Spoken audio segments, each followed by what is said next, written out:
confidence interval for, once again we have two cases, mu is known and mu is unknown. So, if mu is known, let us consider here. See, we are given that x 1, x 2, x n follow normal mu sigma square. So, if we consider say y I is equal to x I minus mu, then that will follow normal 0 sigma square. So, if we consider say this thing divided by sigma, let us call it z I, that is x I minus mu by sigma, that follows normal 0 1. So, if we consider sigma z I square, that will be, let us call it w, then that will follow a chi square distribution on n degrees of freedom. We have seen that the sum of squares of n independent standard normal variables is a chi square distribution on n degrees of freedom. So, this since x i's are independent, this z i's are also independent, and therefore, sum of squares will follow a chi square distribution on n degrees of freedom. Now, you look at this statistic w, here w is actually sigma x I minus mu square divided by sigma square. Now, if mu is known, then this numerator quantity is a quantity which is based on the observations only, because mu is known, and the denominator is involving the parameter which is there. So, according to our principle of pivoting quantity, this quantity can be taken as a pivot quantity, because the distribution of that is distribution which is free from parameters. So, if we make use of the distribution of chi square, we consider say chi square alpha by 2 n minus 1 and chi square 1 minus alpha by 2 n minus 1. In general, in chi square distribution, because it is not a symmetric distribution, so one may consider say chi square alpha 1, that means this probability is alpha 1, and chi square say alpha 2, that means this probability is 1 minus alpha 2, such that 1 minus alpha 2 plus alpha 1 is equal to alpha. But for convenience, because in that case we may have several different values. So, for convenience one takes actually alpha 1 is equal to alpha by 2 and alpha 2 is equal to also alpha by 2. In that case, this value becomes easy.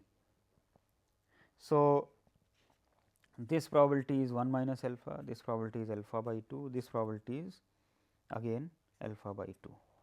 So, we can write down the statement probability that chi square 1 minus alpha by 2 n minus 1 less than or equal to w is less than or equal to chi square alpha by 2 n minus 1. This probability is equal to 1 minus alpha. So, by manipulating this statement, we can get a confidence interval for sigma square in the following way.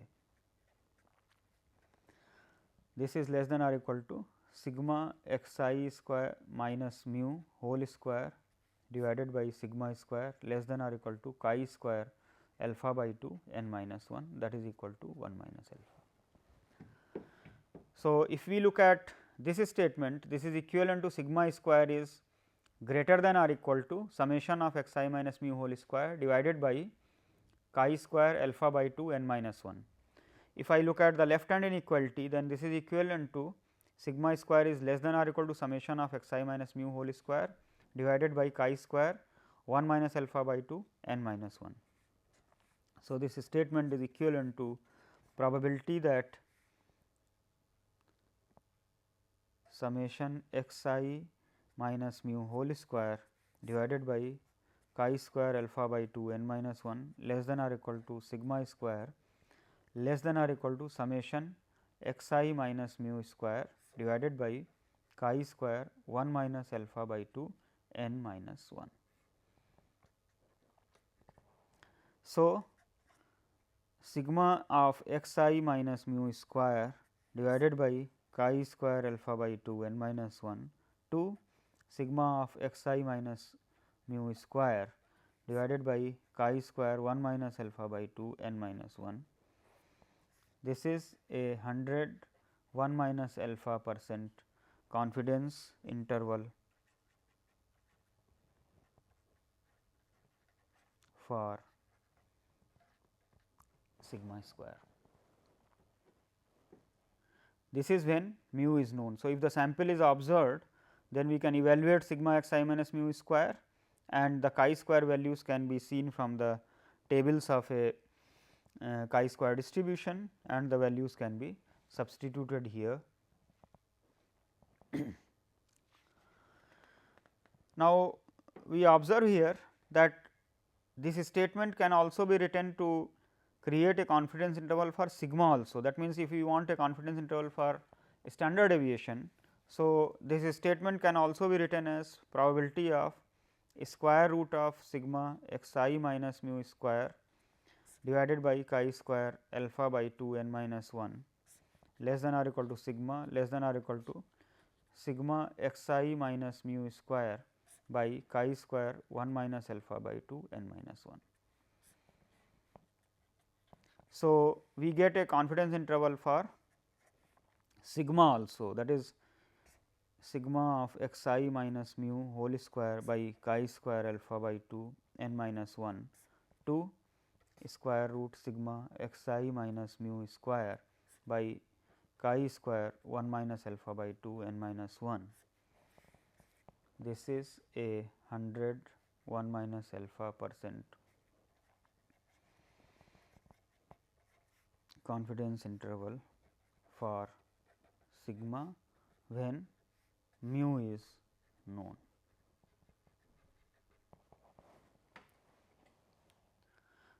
Now, obviously, if mu is unknown, then this cannot be used, because this quantity involves unknown value of mu. So, when mu is unknown,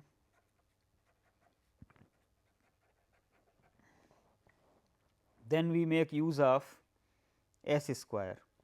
So, remember here that S square is defined as the sample variance, that is 1 by n minus 1 sigma of x I minus x bar whole square. So, n minus 1 S square by sigma square follows chi square distribution on n minus 1 degrees of freedom. So, you can observe here that this is a perfect quantity to be used as a pivot quantity. Let me call it W star, n minus 1 S square by sigma square. So, here the numerator involves the observations and the denominator involves the parameter for which we want the confidence interval, and the distribution of this quantity is free from the parameters. Therefore, this W star can be used as a pivot quantity. So, once again, if we make use of the distribution of chi square on n minus 1 degrees of freedom. So, this is chi square. So, I made a small error in the previous discussion. This one was chi square on n degrees of freedom. So, this is n everywhere, not n minus 1. So, this point will be n.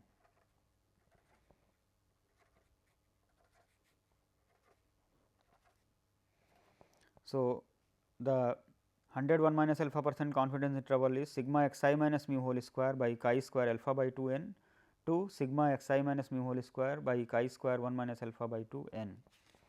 And likewise, when we consider for sigma, then it is square root of the upper and the lower limits here. Here the degrees of freedom is n, whereas, if I am considering mu to be unknown, then this is having a chi square distribution on n minus 1 degrees of freedom.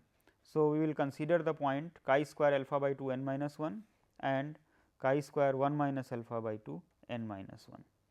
So, this probability is 1 minus alpha, and we will have the statement probability of n minus 1. So, we firstly write here chi square 1 minus alpha by 2 n minus 1 less than or equal to w star less than or equal to chi square alpha by 2 n minus 1 is equal to 1 minus alpha. So, this statement is then equivalent to probability of chi square 1 minus alpha by 2 n minus 1 less than or equal to n minus 1 s square by sigma square less than or equal to chi square alpha by 2 n minus 1, that is equal to 1 minus alpha, that is equivalent to.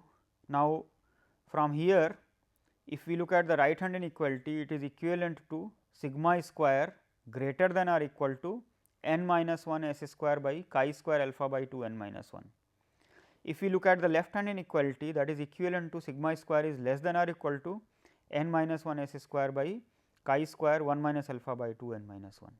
Therefore, this entire statement is equivalent to n minus 1 s square by chi square alpha by 2 n minus 1 less than or equal to sigma square less than or equal to n minus 1 s square by chi square 1 minus alpha by 2 n minus 1, that is equal to 1 minus alpha. So, n minus 1 s square by chi square alpha by 2 n minus 1 to n minus 1 s square by chi square 1 minus alpha by 2 n minus 1. This is a 100 1 minus alpha percent confidence interval for sigma square.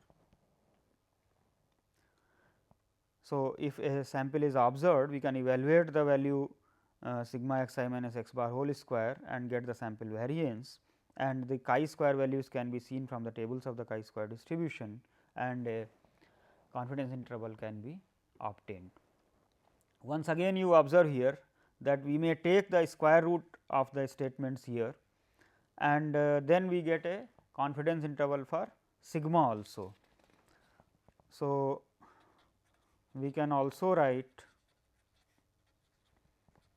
probability of square root n minus 1 s square by chi square alpha by 2 n minus 1 less than or equal to sigma less than or equal to root n minus 1 s square by chi square 1 minus alpha by 2 n minus 1. So, this root n minus 1 s square by chi square alpha by 2 n minus 1 to root n minus 1 s square by chi square 1 minus alpha by 2 n minus 1. This is 100 1 minus alpha percent confidence interval for sigma.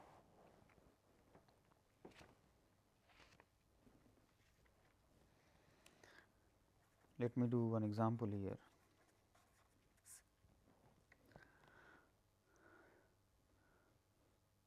If 31 measurements of boiling point of sulfur have a SD, that is S equal to 0.83 Celsius, construct a 98% confidence interval for the true standard deviation of such measurements.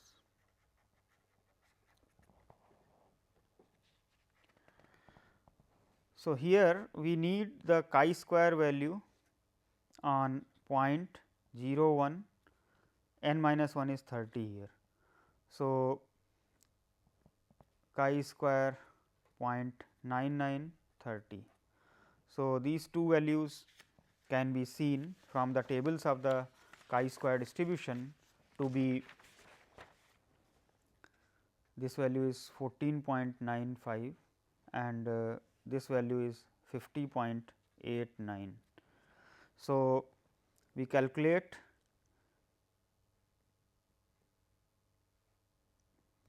root 30 s square divided by 50.89 and root 30 s square by 14.95, where s value is given by 0.83. So, if we substitute these values, we get the interval to be 0.6373 to 1.1756. So, this is a 98% confidence interval for sigma.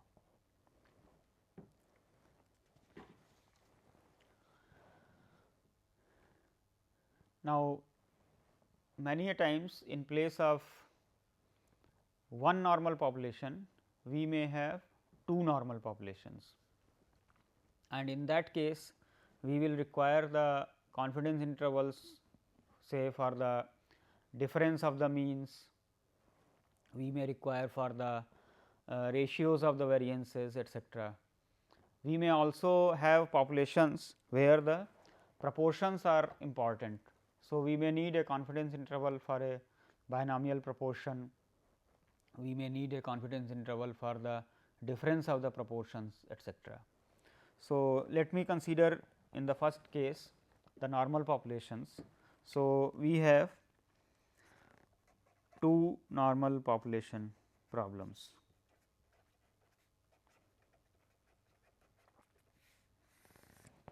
So, we may have a different type of models.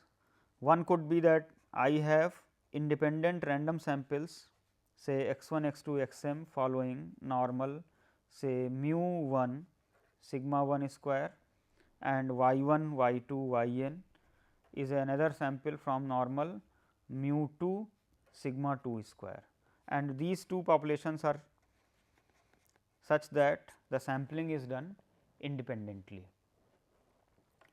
So, one problem could be to create confidence interval for say mu 1 minus mu 2, because we may be interested in the comparative difference between the two means. For example, it could be that the first set of observations is based on certain patients, and we are looking at the average effectiveness of a certain drug. So, the average effectiveness is mu 1 and the variability is sigma 1 square, and suppose there is another drug and whose effectiveness is measured by y 1, y 2, y n, and the average is mu 2 and the variability is sigma 2 square. The sampling is done independently, it means that the patients on which the drugs have been applied, they are different groups, and then definitely we are interested to compare the effectiveness of the two, that is what is the difference between mu 1 and mu 2. So, an important problem is to look at the confidence interval for mu 1 minus mu 2. So, let us look at this problem. There may be again different type of cases. It could be that sigma 1 square and sigma 2 square are known, they are unknown, but equal, they may be completely unknown, or the sampling may be correlated. So, we will consider all of these cases one by one. Let us take case when sigma 1 square and sigma 2 square are known. So, in this case we take help of the sampling distribution of x bar and y bar. So, x bar follows normal mu 1 sigma 1 square by n. If we consider y bar, then that will follow normal mu 2 sigma 2 square by n. Another thing is that since sampling is independent, x bar and y bar are independent. So, we can consider x bar minus y bar, that will have normal mu 1 minus mu 2, and the variance will be sigma 1 square by m plus sigma 2 square by n. Let us call this quantity say tau square. So, we have x bar minus y bar, and this quantity we can call say eta minus eta divided by tau, that will follow normal 0 1, where eta is mu 1 minus mu 2 and say tau square is equal to sigma 1 square by m plus sigma 2 square by n. Now, if we observe this random variable, then this is involving the observations and the parameter under discussion. That means, we wanted a confidence interval for the parameter mu 1 minus mu 2 and that is appearing here, and the distribution of this quantity is free from the parameters. Therefore, this can be considered as a pivot quantity, and as before we can make use of the points of the standard normal distribution to write down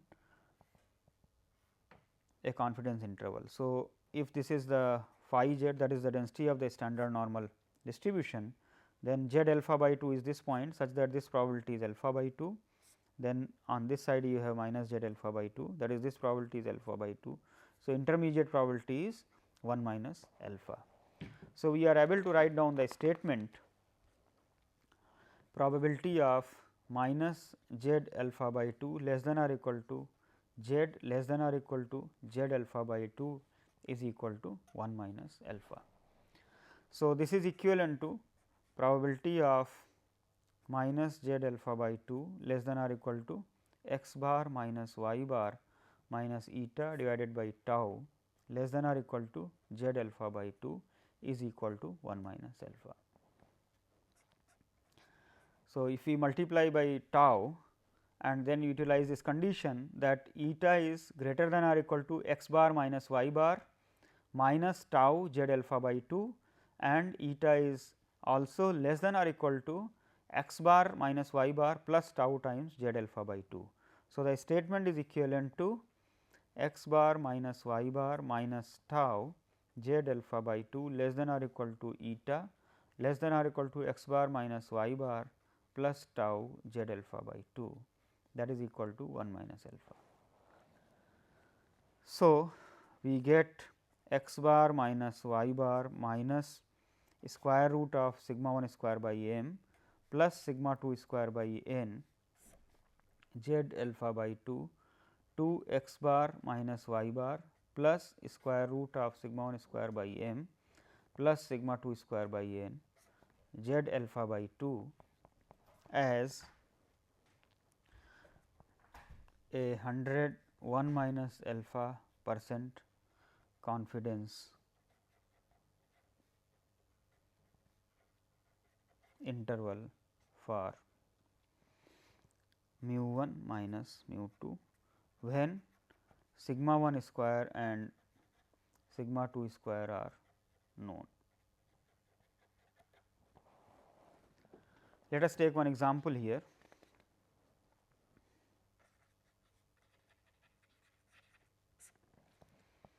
Suppose we have a sample of size say m is equal to 36, n is equal to say 64, x bar value is say 10, y bar is equal to say 8, sigma 1 square is equal to say 1, sigma 2 square is equal to say 1 for convenience, and let me take say alpha is equal to 0.05. Then z of 0.025 is equal to 1.96.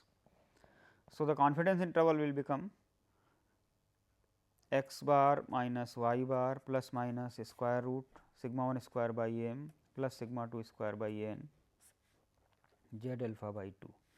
So, this confidence interval will be equal to 10 minus 8 is twice square root 1 by 36 plus 1 by 64 1.96. So, this value can be evaluated, 64 plus 36 is 100. So, 10 by 6 into 8 into 1.96.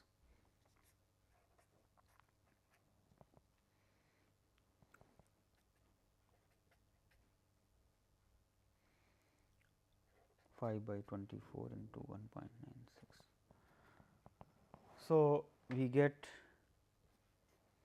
a 95% confidence interval for mu 1 minus mu 2. Now, this procedure especially for the normal distribution here, it suggests here that in place of mu 1 minus mu 2, suppose we are interested in say mu 1 plus mu 2, then the procedure will be similar, because in place of minus I may consider x bar plus y bar. I may also consider any linear parametric function of mu 1 and mu 2. Suppose I consider 2 mu 1 plus 3 mu 2, then I can consider here 2 x bar plus 3 y bar, and here the variance quantity will be appropriately changing. For example, this will become 4 sigma 1 square by m plus 9 sigma 2 square by n. It may happen that we feel that the new procedure is say 3 times as much effective as the previous procedure. So, in that case you would like to check whether mu 2 is equal to 3 mu 1, and therefore, you will like to find out a confidence interval for 3 mu 1 minus mu 2. Let me call it say xi. So, now we will consider 3 x bar minus y bar, then that will have a normal distribution with mean 3 mu 1 minus mu 2 plus, and variance will be 9 sigma 1 square by m and plus sigma 2 square by n. So, the confidence interval will be appropriately changing. If I call this quantity as tau star, then the confidence interval will become 3 x bar minus y bar minus tau star square root of 9 sigma 1 square by m plus sigma 2 square by n to 3 x bar minus y bar plus tau star root 9 sigma 1 square by m plus sigma 2 square by n. That means, in this particular situation, for any linear parametric function of mu 1 and mu 2, I can calculate the confidence interval. In the forthcoming lecture, I will be discussing the case when sigma 1 square and sigma 2 square are unknown, and what type of problems that may lead to.